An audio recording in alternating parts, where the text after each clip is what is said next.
Bonjour à tous et bienvenue dans cette nouvelle capsule Regard croisé proposée par l'agence de marketing Aressi avec le magazine EDI et le salon IT Partner. Nous allons parler PC as a Service, DaaS, contractuel, cloud et financement ensemble. Alors que la facturation récurrente est aujourd'hui un standard pour le cloud, ce mode de facturation ne l'est pas encore pour le matériel, pour le logiciel et pour le service. Et pourtant, il y a de nombreux avantages à packager, matériel, logiciel, financement et services. On va en discuter ensemble et donc j'ai le plaisir d'accueillir Michael Albala. Vous êtes le directeur Channel HP France et Europe du Sud. Bonjour. Cyril Marlot, vous êtes le président de Release Capital. Et Benoît Amsalen, directeur commercial et opération de Dynam IT. Bonjour. Et bien sûr, avec nous, toujours Vincent Vérac, vous êtes le rédacteur en chef du magazine EDI. Et comme tous les mois, ce numéro est consacré à ce thème de cette capsule, donc au contractuel. Et donc, pour commencer, on peut peut-être faire un focus, un zoom et donner quelques chiffres, notamment dans cette année si particulière où il y a eu tant de transformations dans l'informatique des entreprises. Oui, alors c'est évidemment pour le financement, c'est pas forcément une année étalon, 2020, parce qu'il y a eu beaucoup de prudence de la part des entreprises, notamment sur des investissements peut-être de plus long terme, même de 3-5 ans, donc elles ont peut-être privilégié un peu plus le transactionnel. On voit quand même que le marché du leasing global pour les entreprises, c'est plus de 415 milliards de dollars on voit en les Europe. chiffres ici à l'écran. Ça, c'est l'association française des sociétés de financement qui nous le dit. Elle annonce quand même aussi une baisse en France, en tout cas c'est autour de 30 milliards, elle annonce une baisse quand même pour le 2020. De environ, je ne sais plus, 2 ou 3%, mais a priori plutôt conjoncturel, parce que c'est quand même un marché très dynamique. Les entreprises financent tout aujourd'hui, les voitures, les machines à café, donc tout peut se financer. Et aujourd'hui, l'informatique, évidemment, arrive aussi en tête de leur priorité, parce qu'elles veulent passer d'un modèle CAPEX à un modèle OPEX, et l'IT, évidemment, ça se finance très bien. Alors prenons un premier exemple avec Michael Albala, vous êtes le directeur Channel HP France et Europe du Sud. Et donc vous, finalement, le contractuel par les imprimantes, les photocopieurs qui sont déjà dans les entreprises depuis de nombreuses années, c'est déjà quelque chose intégré chez vous depuis longtemps. Exactement. À vrai dire, HP a deux activités principales, une activité PC, une activité print. C'est vraiment les deux piliers sur lesquels HP se base aujourd'hui. Et c'est vrai que l'activité print, historiquement, a démarré avec du contractuel. Et donc, on a à la fois l'offre chez nous en interne et évidemment tout l'écosystème de partenaires qui vendent essentiellement les imprimantes en contractuel, donc en coût par page, à l'usage.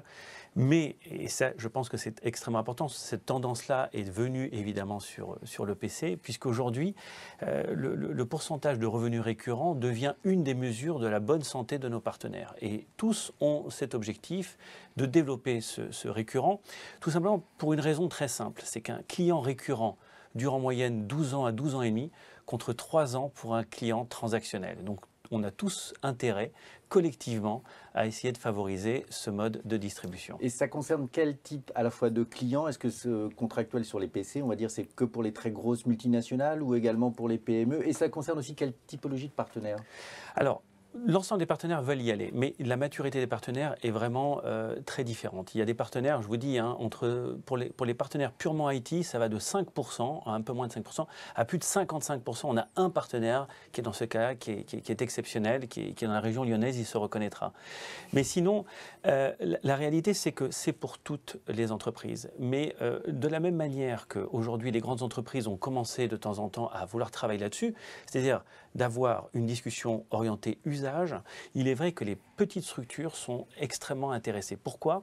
Eh bien parce qu'en général, elles n'ont pas de service informatique. Et à partir du moment où elles n'en ont pas, c'est beaucoup plus simple de faire appel à une infogérance complète faite par un partenaire qui va quelque part prendre à sa charge l'ensemble de ce dispositif et donc travailler uniquement d'un point de vue du service, il n'y a pas de possession du matériel et de cette manière pouvoir offrir l'ensemble des services et laisser l'entreprise travailler sur son métier. Et pour bien comprendre, parce qu'ici, il y a le financement, il y a le partenaire, comment ça se passe quand on est une marque pour répartir à la fois ces étapes, le financement, laisser la place à chacun des acteurs? Comment ça s'organise, la répartition de la valeur en fait à la fin? Exactement. Et c'est le point le plus critique. Nous, notre rôle, c'est de créer des briques qui vont pouvoir s'ajouter aux briques que les partenaires ont déjà créées, ou les financeurs. On va en parler d'ici quelques instants.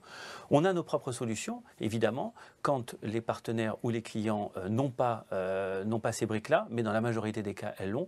Et nous, donc, on a cette possibilité d'offrir le matériel, les services, une partie en tout cas. Le service de proximité, on le laisse toujours aux partenaires.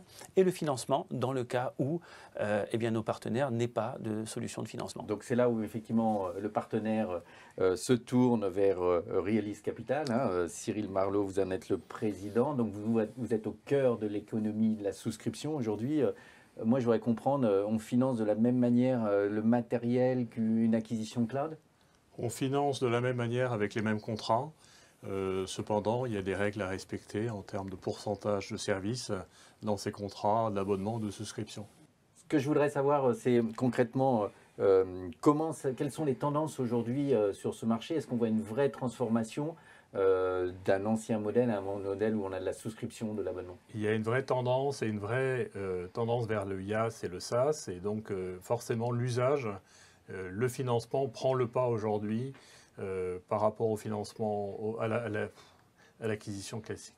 Et concrètement, pour un client ou un revendeur, qui est plutôt votre client, vous, client end-user ou le revendeur? Nous, on est à la fois client direct pour gérer le BFR de ces clients-là et la trésorerie de ces clients-là, et à la fois on aide les partenaires à intégrer un mode usage pour présenter un prix de manière beaucoup plus lisible et récurrent, comme vous le disiez tout à l'heure, pour le partenaire. Ça, c'est d'ailleurs quelque chose, je crois, chez HP, que vous avez déjà intégré, l'idée de pouvoir proposer au moment de la cotation à la fois un prix unitaire et un prix Exactement. En souscription. Tout à fait. Dans notre système de cotation, on a la possibilité pour chaque demande qui est faite par un partenaire pour un client défini d'avoir les deux tarifs de manière à pouvoir immédiatement offrir une solution de financement. D'ailleurs, on a des financeurs qui sont intégrés chez HP et qui nous donnent une réponse très rapide, et ça fait partie des avantages que l'on a de passer directement dans notre système. Voilà. Mais on ne l'offre évidemment qu'aux partenaires qui n'ont pas de solution. Et donc on essaie de couvrir comme ça l'ensemble des besoins de nos partenaires. Ce qui est important, c'est que quand les partenaires ont ces capacités et ont ces compétences, bien au contraire, il faut leur laisser et surtout pas être concurrent. C'est l'idée du choix. Bien sûr. On s'organise comme on veut dans la distribution. Peut-être, Benoît M. Salem, votre avis, vous êtes directeur commercial et opération de Dynamité. Vous, de votre côté, comment ça se passe? Racontez-nous donc aujourd'hui peut-être des pourcentages entre ce que vous vendez on-premise, ce que vous vendez et côté souscription? Environ 20% des ventes. Je vais reprendre l'analogie de Michael avec les briques. En fait, juste sur la sémantique PC as a service, on en parle beaucoup. Je pense qu'il n'y a pas beaucoup de gens qui en vendent. On vend du financement. Il y a beaucoup de partenaires en France qui vendent du matériel sur financement. Mais aujourd'hui, nous, on le vit au quotidien. Pourquoi? Parce que c'est des briques. Donc en fait, pour faire le mur du PC as a service, il me faut une brique de financement, il me faut une brique constructeur, il me faut aussi des services packagés que les constructeurs aujourd'hui savent mettre sur le marché, comme par exemple TechPulse, des services packagés de la part d'HP, où on va pouvoir faire et accompagner le client dans l'infogérance. Et nous, en tant que partenaire Amplify Power Services, on s'intègre complètement les offres des constructeurs, les offres de financeurs, nos propres offres, puisqu'en fait, dans le PC as a service, pour nous, on gère le client, on gère, comme le dit Michael, l'infogérance du client. C'est-à-dire que quand le client a un problème, il ne va pas appeler HP, il nous appelle à nous.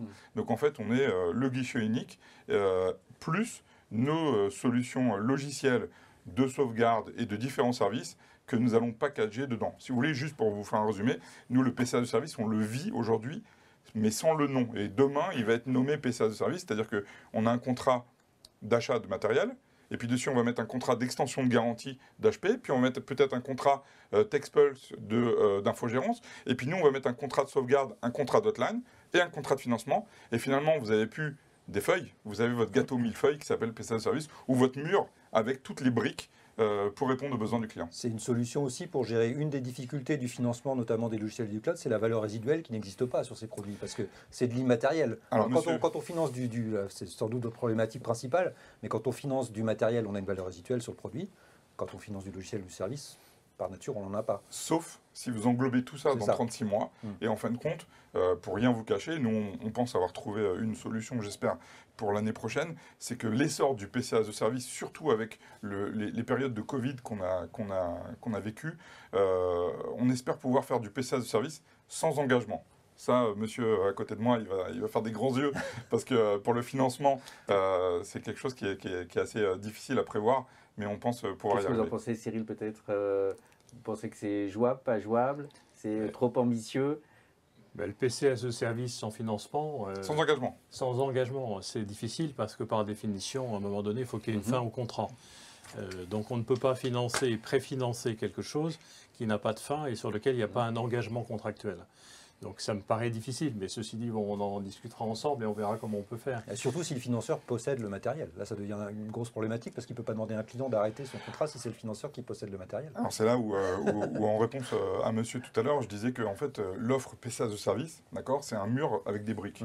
Et aujourd'hui, les choses, les relations qu'on a avec certains financeurs, c'est de nous proposer en fait des contrats en marque blanche où en fait le client ne va pas signer un contrat à la fin avec Release Capital, mais il va signer un contrat avec Dynamity. Bien sûr, nous-mêmes, on a un peu un statut de courtier, on s'appuie derrière des financeurs, mais il va signer un contrat à notre nom, un peu comme HP a commencé à le faire, puisque HP, on a la possibilité de signer un contrat où il y a le logo HP et ils nous autorisent à mettre un logo du partenaire à côté. Exactement, ça fait partie évidemment de l'offre de service. Nous, ce qu'on veut, c'est ne pas remplacer le partenaire. Et on veut que le partenaire soit toujours mis en avant vis-à-vis de son client. C'est probablement l'une des choses les plus importantes pour nous. Et donc oui, on fait ces offres en marque blanche. Mais je pense qu'au-delà de ça, c'est vrai que donc, il y a ces couches de financement. Je pense qu'il faut qu'on revienne 2 minutes sur le service. Parce qu'on en a parlé tout à l'heure, on parlait de TechPulse. Mais TechPulse, c'est quoi au fond ?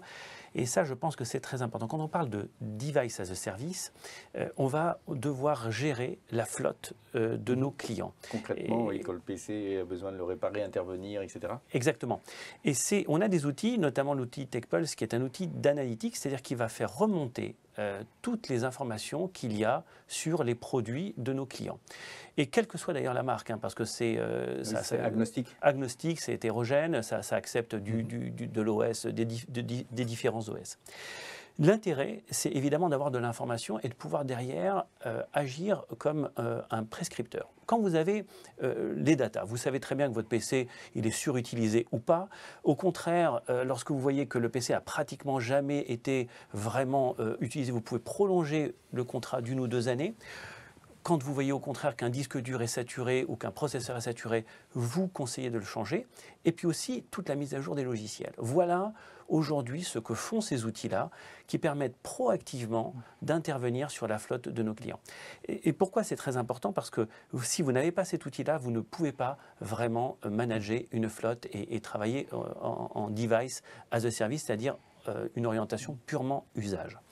Et le dernier point, parce que je pense que c'est important, c'est donc vous avez la couche de service, vous avez de l'information, ok, ça c'est une brique. Vous avez les devices, c'est une autre brique. Vous avez le service qui va être assuré par les partenaires, ce service de proximité, de pouvoir intervenir, alors soit à distance, soit pas. À distance, avec les nouveaux outils comme Autopilot de Microsoft, ça marche très bien. Vous avez des profils qui descendent. Vous n'avez même plus besoin d'avoir à installer votre PC. Vous pouvez l'envoyer. Le client l'utilisateur prend le PC. Avec Autopilot, il va avoir un profil. Le cloud va lui redonner ses données et tout redescend. Ça fait partie des outils, ça fait partie de l'informatique de demain. Très clairement, aujourd'hui, on va vers beaucoup plus d'autonomie de l'utilisateur. Vous utilisez les outils d'ores et déjà comme ça chez... Oui, bien sûr. Alors aujourd'hui, on le fait nous-mêmes. Oui. L'outil Autopilot que parlait Michael Albala, c'est Microsoft aujourd'hui qui va proposer, ou qui propose déjà, hein, c'est pas qu'à proposer, qui propose déjà aux entreprises de faire un peu ce que d'autres éditeurs le faisaient, un peu comme quand vous changez votre smartphone. Vous mettez votre login et votre mot de passe sur votre nouveau smartphone et vous avez votre profil, vos applications, vos mails qui redescendent. Pour faire une analogie, c'est la même chose avec Autopilot, mais du coup, nous, on le fait, parce qu'aujourd'hui, on héberge les images des clients, on fait de la masterisation, on prépare les machines et on les envoie. Sur des clients sur lesquels ils ont la possibilité et les prérequis, parce que pour faire Autopilot, il faut être dans Azure, tout le monde n'est pas aujourd'hui dans Azure, on les accompagne et bien sûr, on n'a pas le choix d'être au courant des dernières technologies du marché.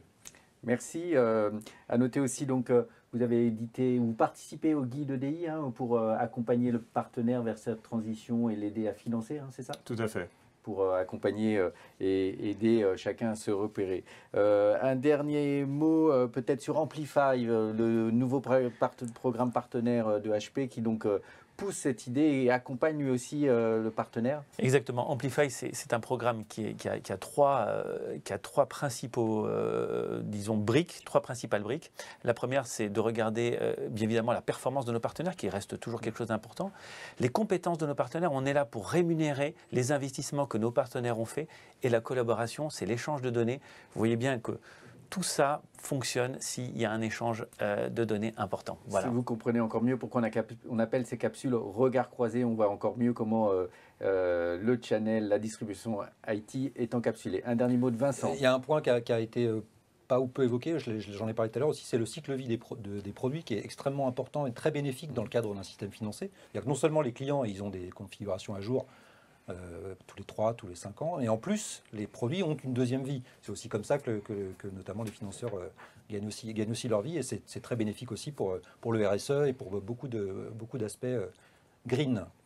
Merci, ça sera le mot de la fin. Merci à tous de votre témoignage. Merci donc Michael Albala, vous êtes directeur Channel HP France et Europe du Sud. Merci Cyril Marlot, vous êtes le président de Realis Capital. Merci Benoît Amselen, vous êtes le directeur commercial de Dynamite IT. Et bien sûr Vincent Vérac, vous êtes le rédacteur en chef du magazine EDI.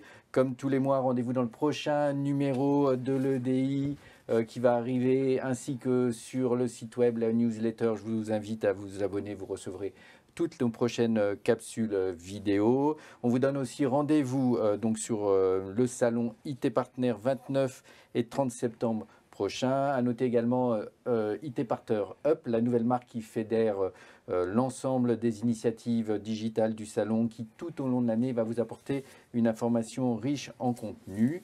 Merci aussi à toute l'équipe Business IT de RSI qui a préparé cette capsule, et on vous dit à très bientôt pour une nouvelle édition. Merci. Merci Laurent. Au revoir. Merci. Au revoir. Merci.